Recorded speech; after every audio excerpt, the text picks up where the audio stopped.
This is the Preble Town Board meeting of October 9th, 2023.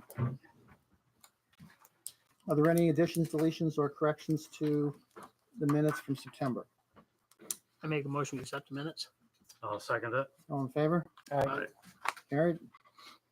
Jen?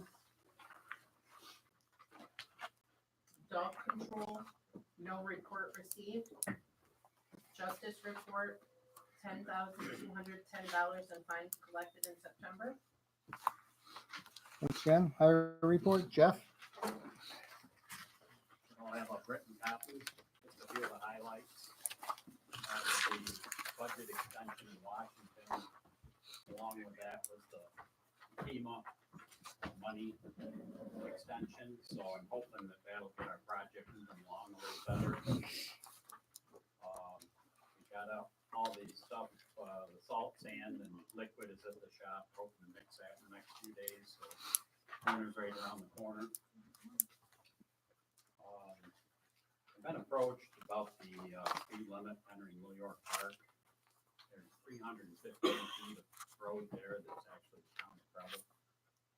Just want to throw it out there, and Kevin's not here, but to see if there's any thoughts on just turning that road over to the county, seeing that it's their road at the intersection. It's also, just with the county park, in between there, 315 feet of road that is ours. Just throw that at Kevin and the county. I've thrown it at Charlie Sudbrink, who's didn't have a mayor positive for it. Just only makes sense to me, connect county property to county property. And the only other thing was the loader we talked about, asked for another price on that. And the step up to the cat was done years ago as far as the price differential. So it's actually cheaper once we got to that point to stay with it. But so it's something that if you're interested in doing that, the cat was 42,000 and change. The gear was 56,769. Questions for me? Yes. With the bridge being closed in next week, I think it is. Yep. Are they going to detour across Song Lake Crossing or just shoot everybody down Song Lake Road? From what I heard, and that's not my bridge. Right. But what I understand is DOT, their official, if you listen to it, it's kind of interesting, is to use 81 and use the exit. So if you're heading to go across that bridge, you go to 81 and go up it. What it has to do with any time you have a detour on somebody else's network, county to state, state to county, county to town, you have to, get permission from that entity, sign the whole thing. Whereas if they stay within their own network, DOT to DOT, then they can just, announce it. And being a short closure, yes. Official detour is not, from what I understand, Song Lake Crossing. It's staying on DOT roads, which is staying on the interstate using the exits.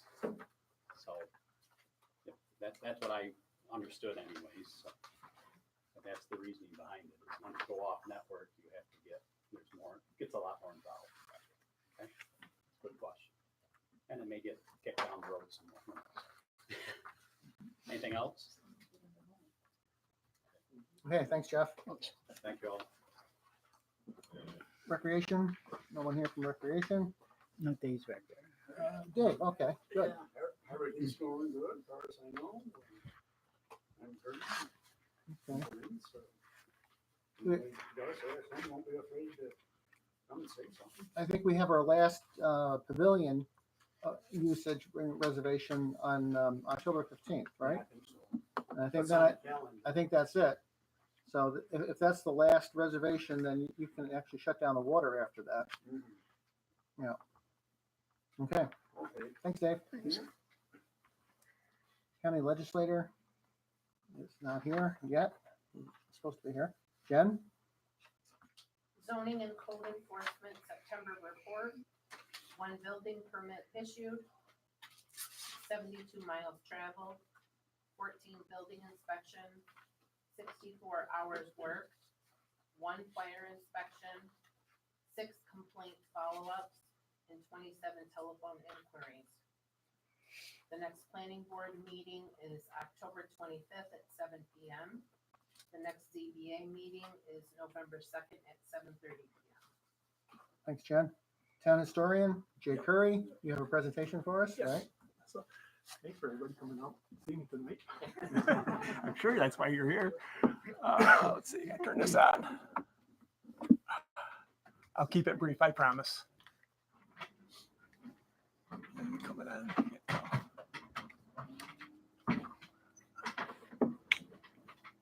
Is it on, Mike? Coming Yep, through? it's coming on now. Okay. Let's see, come in.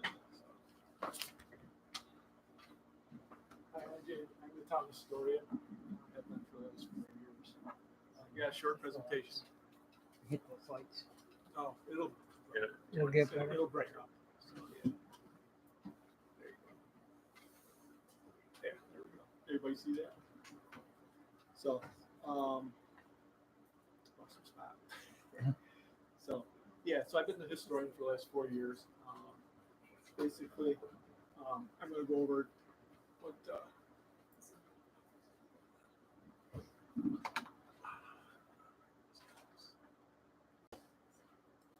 it is. Okay. So, every town, municipality, city is by New York state law is required to have a town historian.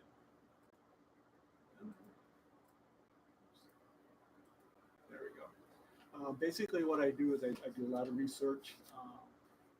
Over the last 4 years, I've acquired well over 10,000 files on my personal computer, different sources, Find a Grave, and a bunch of other ones. I go around, I do presentations. I have one coming up next a couple weeks here down in Portland. I did one in Tully last month, and I always put one on for the Tully seniors.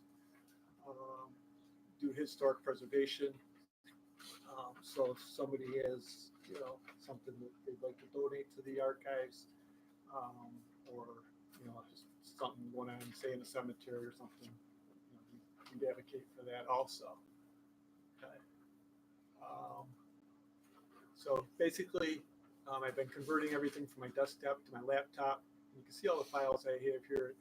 This is the old system, and I'm converting it over to the new system. So you can see that I got over 11,000 files here that I'm converting over to the new ones. Basically, the way it was before, I just, if it was Preble Park, I put it under P. As you see over here, I'm breaking it down even more. Cemeteries, churches, civil defense, and that sort of stuff. So that's basically the stuff that I've been working on. A lot of stuff I work on, I pull out old newspapers. This one I think dates back to the 40s anyways. Usually if I was on my laptop, I'd tell you what it was, but it's not included in this picture. So here's an old newspaper article that was over here on the corner of 281 or Route 11 in East Wilmer, Baltimore. This building still stands. It's private residence now. You can see it was an old gas station at one time. Here's one that I found. Our first woman voter, Carolyn Hill. She's 95 years old. I don't remember what year that was off the top of my head. So these are the kind of things that I find. There's another one, Preble Fire District Planting Protection. Okay, I think this was in the 40s also. This was donated about a year and a half ago. This picture here. This is where I live. This is my house, which I was really shocked to find an old picture like this. My house dates back to 1808, 1809, the original stone part over here. The guy that bought it or built it was Frank Hiscock. Hiscock's lawyers up in Syracuse. His brother ran it. His brother Horace ran the farm for a good number of years. So back to donations. This year we've had 3 or 4 donations here in the last several months. Harry Coleman, the gentleman doing all the work down at Dwyer Park. Mark Sweeney, the town of former historian, he made a nice donation. And Jamie Knapp let us put some of her pictures out in the display case out here. They're the ones that are in the stands. So, if you have any questions for me or inquiries or whatever, you're more than welcome to give me a call. My name and phone number, everything are on the town website. Other than that, I think I'm good. If anybody has any questions, Thank you, Jay. You're doing a great job. thank Yes, you. you are. Thank you.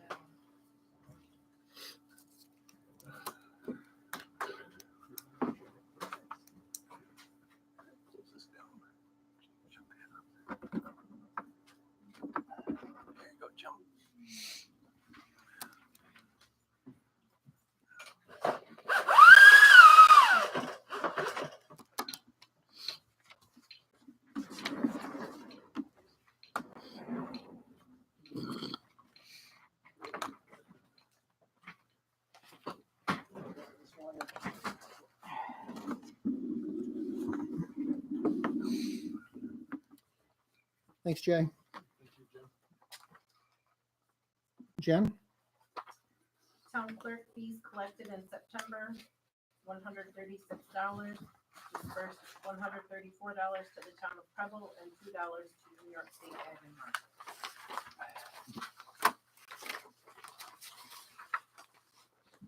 We're going to unfinished business now. LED street lighting. Jim, any word on that? Yeah, reached out to Amanda from the New York State Regional Planning, and she discussed this with Bradley Smith, that I gave the information to, that we're waiting for them to initiate the LED lights. So they have that information, and she reached out to him asking for any more, if he needed any more information relating to it. So we're just waiting. It's in his lap. Okay. All right. Next item, comprehensive plan. This is the comprehensive plan that we're all familiar with. And this is something that the planning board drew up, and they want us to comment on it, on their changes. So the main change that I see in this plan is creating a hamlet district in the hamlet, which would be a mixed use district of residential and light commercial. And it has always been that way. All through history, it's been that way. But this would be defining it more as such. So does anybody have any comments on that recommendation from the planning board? I think it's a good way to define it. This Mhm. way it's been operating from residential and mixed use Mm-hmm. commercial. So we need to define the residentials from the hamlet areas. Yeah, it would outline the areas called the hamlet. Within the Create hamlet, boundaries. within the hamlet is what's permitted within the hamlet. Is that what the distinction is? What they want to do is define it more explicitly of what would be allowed or not allowed inside the hamlet district. Because we don't have a hamlet district now, but Right. it has always been mixed residential and light commercial. So I don't see a problem to that. Some of the other additions in here are just they're just definitions and descriptions. It's just descriptive, just wording. Invasive species they added in. Anything that's highlighted yellow. So there's not that much change except for the hamlet district being defined as such. The other thing is I wrote up something in response to Jan Kublik last month, who suggested that we talk about and have some discussion about the areas that he brought up. So I think that would be appropriate in the conclusion of this, and we can add that that these are the concerns that we are, as a town, are looking at and considering. We can't, as I wrote there, we can't solve all the problems, but we can certainly keep them in mind. One other thing that I would like to comment on the comprehensive plan is that a lot of the demographic statistics at the end are very old. They're from 1980 census and 1990 census. And I know it would be a lot of work for maybe if 2 or 3 people got together as a committee and did some research and maybe brought that up to date. We can still keep the 1980 and 1990 figures in here, but maybe extend it for every 10 years and just to see a progression of how the town is doing during that time. And then there's commentary in here about employment and various things, and that would all have to be revised. It doesn't have to be done right away, but if somebody is interested in taking on that project, I think that would be worthwhile because it would bring this more up to date than what it is now. Anybody have any comment?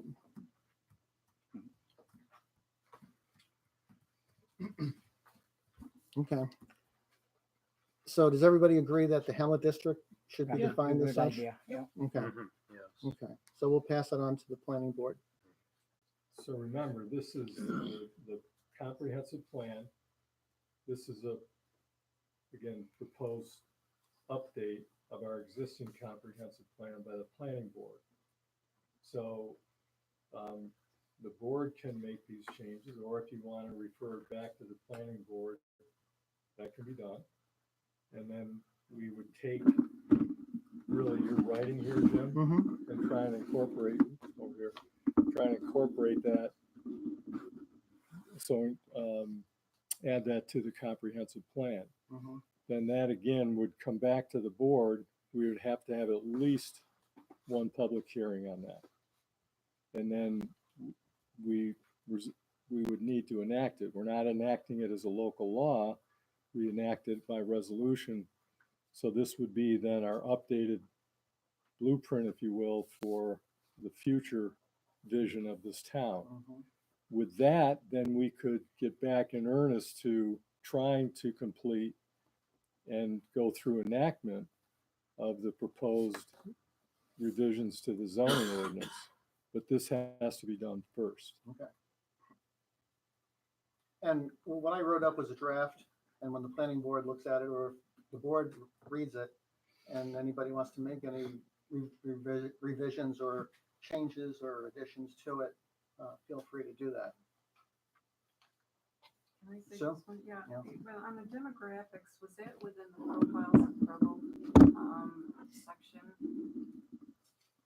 Was the profiles of Preble attached to that?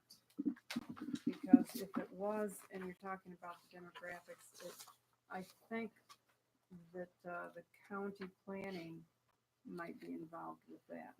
Mm-hmm. And so if you have a committee, they might want to talk with county planning. Yeah, we could pursue that. I just think that, we don't have anything newer than 1990 here. And so I think that really needs to be updated for. That was originated through county planning last time. Mm-hmm. And the fact that they don't have, full personnel, I think was one of the factors why that was attached to that. Mm-hmm. But I think they need to be contacted because I had contacted them and the person that was going to start it is no longer there. Was Dan Janine a part of that years ago? I don't know. Yeah, I know he had a lot to do with the mapping. Okay, we can get in contact with the county and see if they have any resources, any man hours that they can devote towards this, because Jim, I think it is their job. I instead of think, us. Kevin, correct me if I'm wrong, I think the county is planning on doing a countywide comp plan. Is that, you Mhm. understand that? So they're trying to get some grants to do that, so they're gonna do a whole countywide comp plan, Mhm. right? Yeah, Yeah. we got the money. Okay, so I Yeah, we think got that's the something grant the funding for it. county planning department is. So Tricia, the director, so the 2020 census, I mean, they have all that information and it is broke down between municipalities. So it should be kind of easy to get. Well, I think we can go ahead with this comprehensive plan as it is, as we've discussed. And when that statistical data comes in, we can just add it to the back of it. Because it's just demographic statistics that come from the county and would come originally from the federal government, right? From the census. Okay. Next item, short-term rentals. We are going to go into executive session after our meeting, and the board is going to talk about short-term rentals and we're going to talk about the possibility of litigation with that. So we're going to discuss that in executive session. Next item, unfinished business, Frank Surratt's letter. We discussed it last month, and I believe Frank wanted to speak tonight. Yeah, I do, yeah. Okay, Thanks a lot. go Jim. ahead, Frank. Mhm. First, could I ask, is Mr. Greep here tonight? Right here. You're Mr. Greep?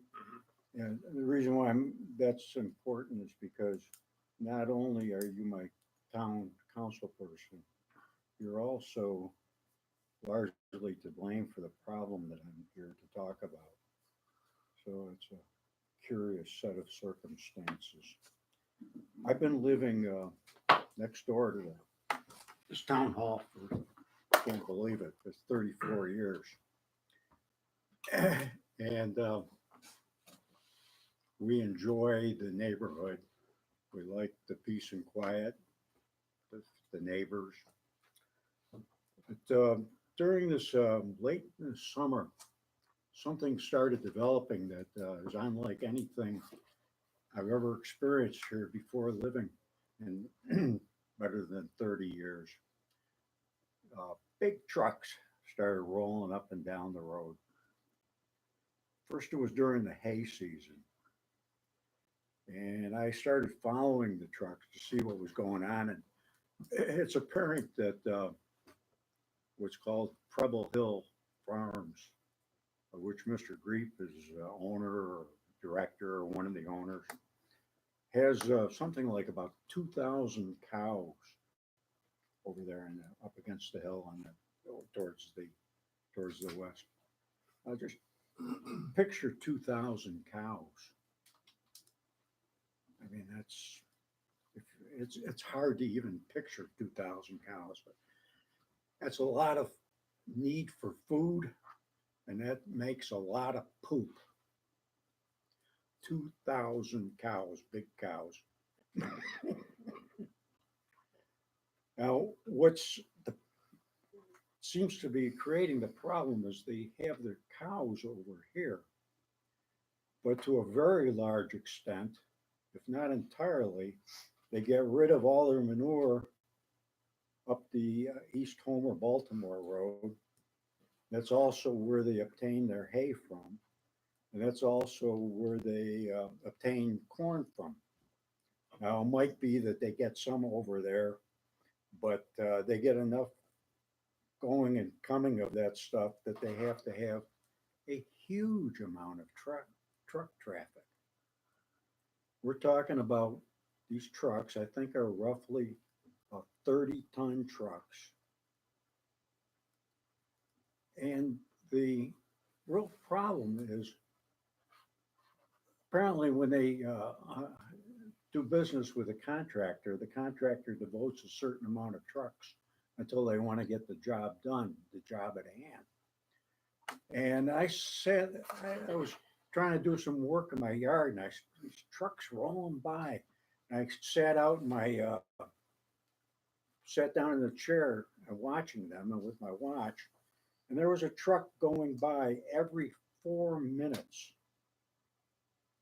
Now, imagine trying to sit in your house with a big truck, 30-ton truck going by every 4 minutes. It's like being in a military parade. It's like you're in the middle of somebody else's factory floor. It's like I'm being made to be part of their big business.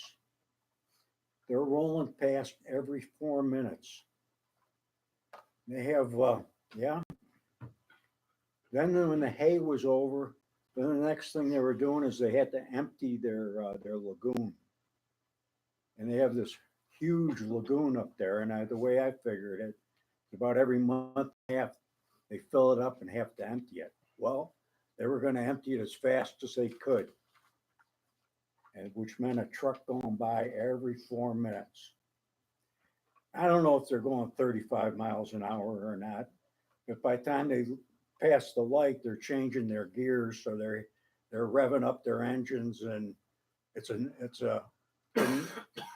not a very pleasant thing. And I mean from daybreak till after sundown. Every 4 minutes a truck.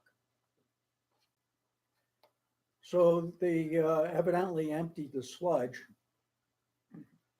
And I was breathing easily for about a week, but then corn season hit. Now there's a truck every 4 minutes hauling silage. And then when they dump the silage off, truck goes back up the East Homer Road to get loaded up again, and back and forth and back and forth. Man, this is not a kind of neighborhood that I've been in living in for 34 years. It's dramatically changed. And okay, I've talked to Mr. Grief a little bit, and yes, they're legal. It's a legal highway. Probably the trucks are legal. I don't know. I can't say that for sure. But I'll tell you one thing. Legal or not, we're neighbors. It's plumb rude. It's nasty behavior. There's no way to treat your neighbors. I think if anything else, if you're going to keep doing that to minimize your business expenses, if nothing else, you owe an apology to the people who live on the street. That's really all I have to say. Do you have anything to say? Direction should be made to the board, not personal attacks. This is about town business tonight. I don't believe that you properly characterized my announcement. This is a town board who's here to represent the people who live here. Then please And address I'm the raising town an board. issue. And it is certainly notable that the issue concerns somebody who's sitting on the town board. So to that extent, if you want to call me bringing attention to that and attack, that's your opinion. Frank, we did address your letter last month, and we discussed it as a board. We talked about it, and the conclusion that we came up with was that you've got a private business, you've got a county road. It doesn't really concern the town board in that way. There's nothing the town board can really do about that. So I think If I was talking to the village of Homer and they had these trucks rolling through Homer every 4 minutes, you think the people in Homer would say, well, it's public road? You think we'd be seeing trucks like that hauling up and down Preble? Do you think you'd see it and then going up and down Tully? I don't think so. I think it's because, yeah, this is a dairy town and the dairy rules. Yeah, there's nothing you can do about it, but I think if nothing else, I think it's a shameful thing for you to be doing here. And when Again, this is a saying- personal attack, Frank, at this point. All right, Please just address He this. said he was Frank. done. Let's move on. okay, Frank, that's all I have. thank you for Thank your you. comment. Okay, moving on, new business, budget workshop Monday, October 16th at 7 p.m. That's where the town board gets together and we go with our bookkeeper, I might add. We go line by line in the budget and we get to know what town is spending their money on for this coming year of 2024. And we'll have to vote on that budget in the next board meeting. So that's open to the public. Anybody who wants to come is welcome. Next item for new business, Troy and Banks is a company that audits some of our utility bills, and they find irregularities in the utility bills. They find mistakes in it sometimes. And if they find that we get a refund from the utility provider, they take 40% of that findings. And we've used them before, and it has worked out well, and we're using them again for another go-round. And Jen is actually the contact person for them. Next item, retention and disposition schedule for New York local government records. Jen, you want to comment on that? Yes. So Jay and I are trying to rearrange in the vault and to do some other things, and we have very limited space.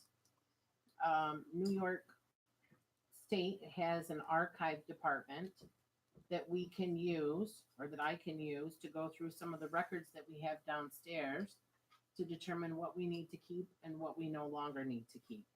So I need a resolution from the board to follow the retention and disposition schedule for New York local government records. They call it LGS1, so that I can start working with New York State Archives to be working on our records. Please. Okay, someone want to make a motion? I'll make the motion the way you worded it there, So moved. just so it's, you had a mouthful And a there. second? I'll second it. All in favor? Aye. Thank Carried. you. Okay. Monies received, we received from the U.S. Postal Service, $779. We received from Northeast Transformers, $5,315.67, and that's for 3 payments. We received from the State Comptroller's Office, $16,509. And now, the county legislator, Kevin, you're up. What do you have for us tonight, Kevin? Oh, well, after this, I was just like, oh, yeah. So really, just a couple of things. One is that the legislature gave direction to the county administrator to not exceed the tax cap for the 2024 budget. I told you about that last month. Well, knock on wood, he did it. So our budget for 2024 is 1.18% for that.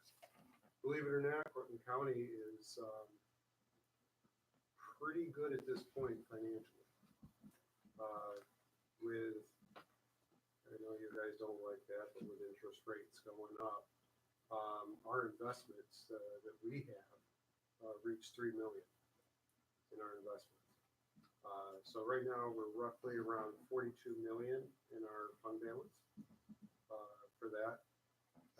One way that we did that, because we were 9 million from last year, 4 million was what the state of New York's budget hit us for the mandates. And the other part, we did tell the county administrator to pull any creations of new positions. We've got 75 right now that we can't fill, so why create more for that? So we did pull that out.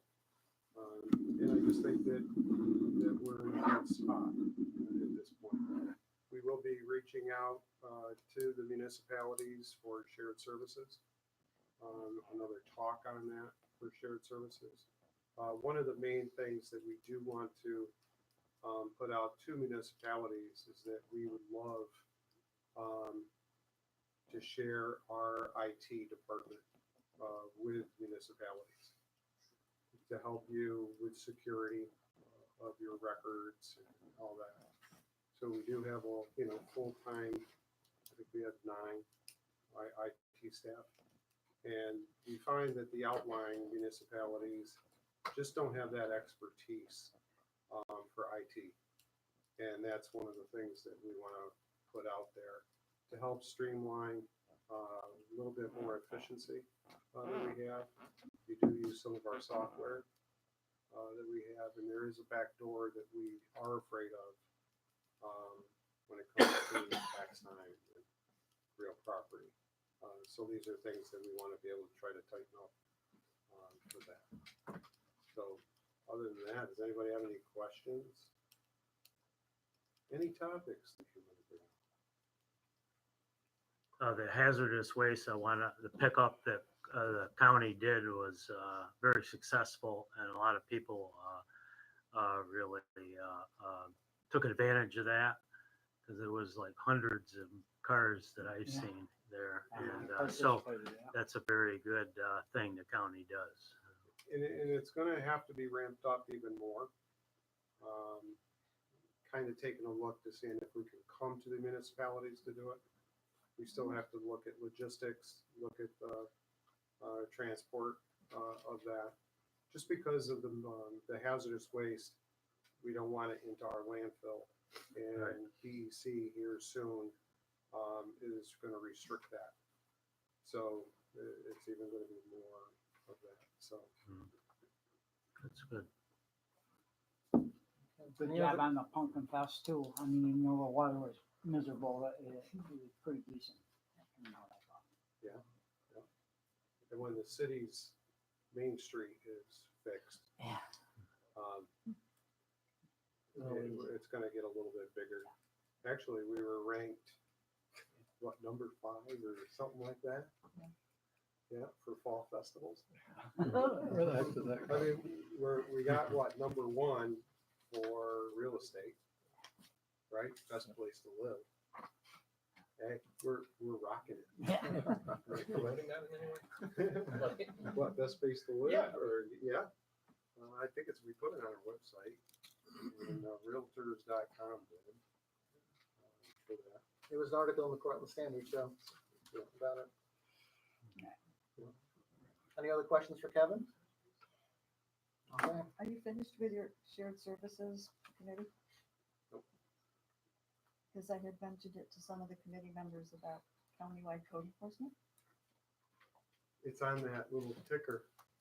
See, we gotta be a little careful sometimes. We were looking at, going back to the real property assessors. Yep. We were looking at code. What were some of the other ones? Tax collection, was one, as well. Just to give people more opportunities to pay different ways that suits them and when they want, and then on the schedule.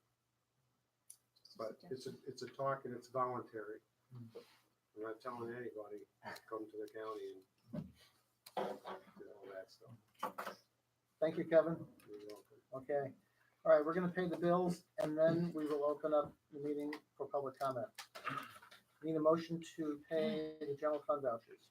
Make a motion to pay general fund vouchers numbers, abstracts number 10, numbers 175 to 190, totaling $6,707.05. I'll second it. All in favor? All right. Carried. Need a motion to pay the highway fund vouchers.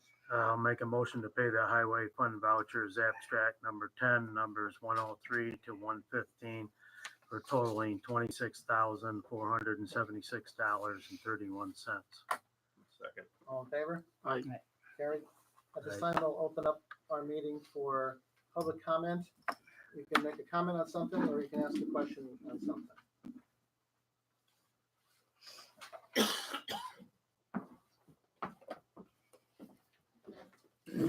My name's Brody Smith. I'm an attorney at Bond Shinnick & King. Actually, I'll take the hot seat here in case you want to throw something at me. Clear shot. The reason that I'm addressing you is I represent Pete Thorman and Michelle Vaith, and also Chris and Michelle Vianney. Both those couples own homes on Song Lake, and they both own parcels next to their homes that they rent as short-term rentals. And I spoke to you before at a previous meeting.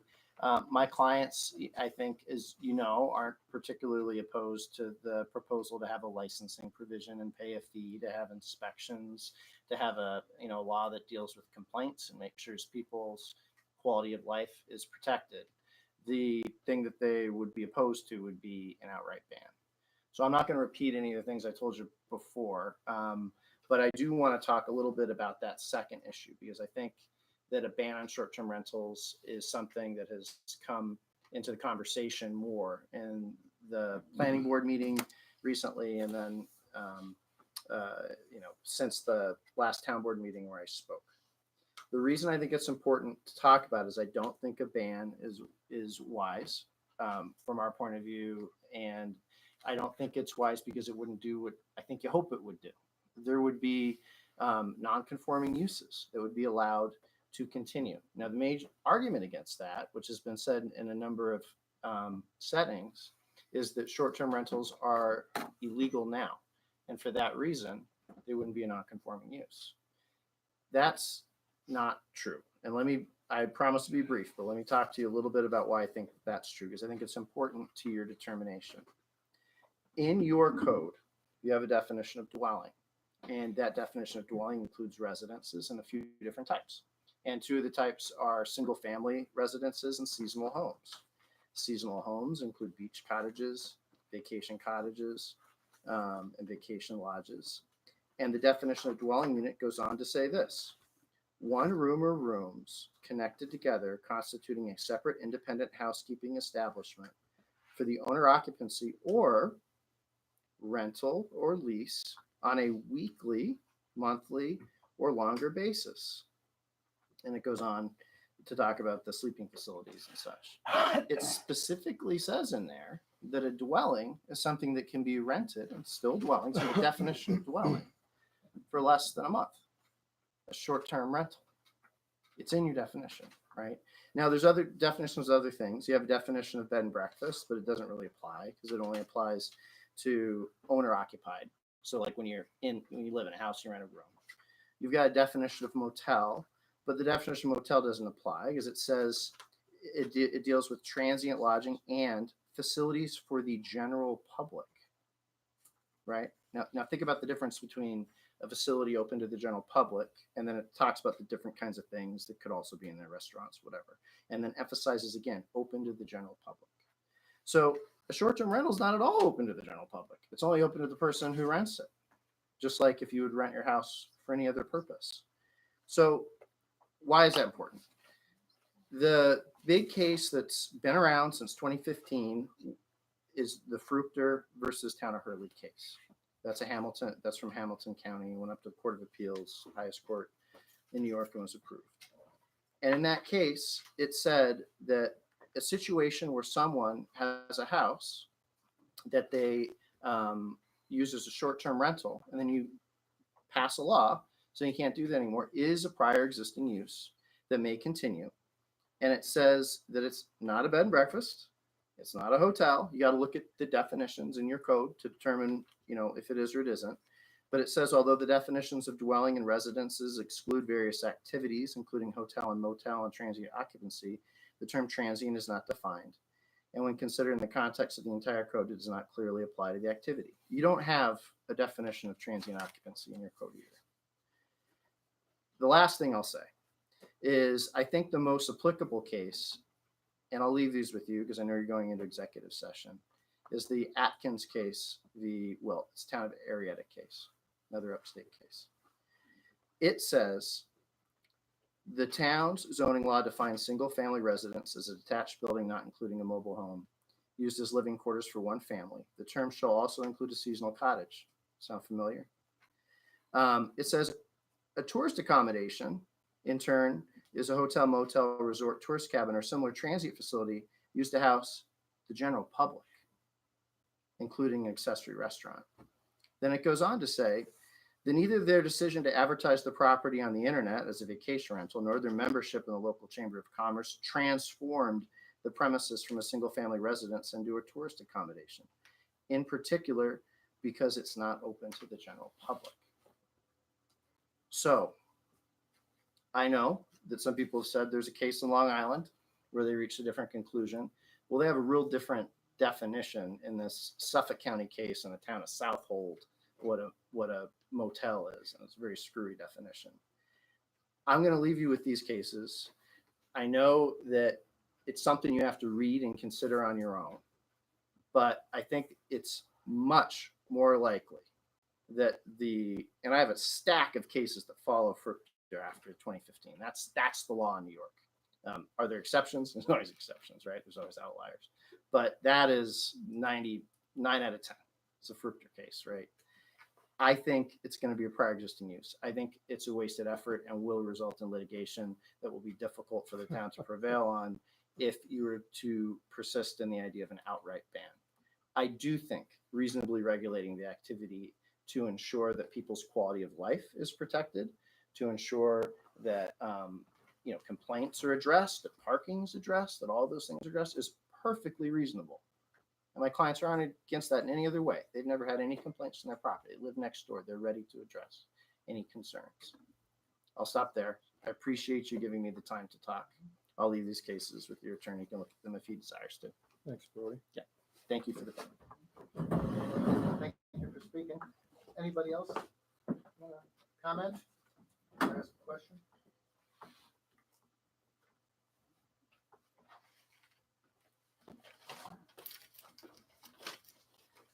Anybody?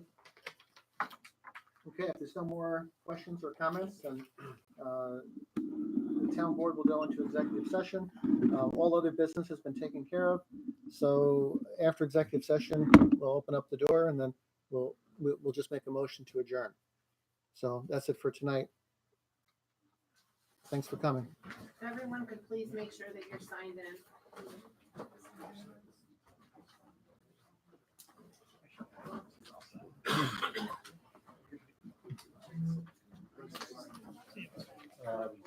We need a motion to go in executive session. Yes. Yes. Somebody make a I'll motion make a motion for an executive session. I'll second it. at 7:46. Yeah, she's talking. All in favor? Aye. Carried. Hey, Dan. The first day I walked without my cane. Oh, Oh, you're doing pretty good then. Hey, you aware of any place where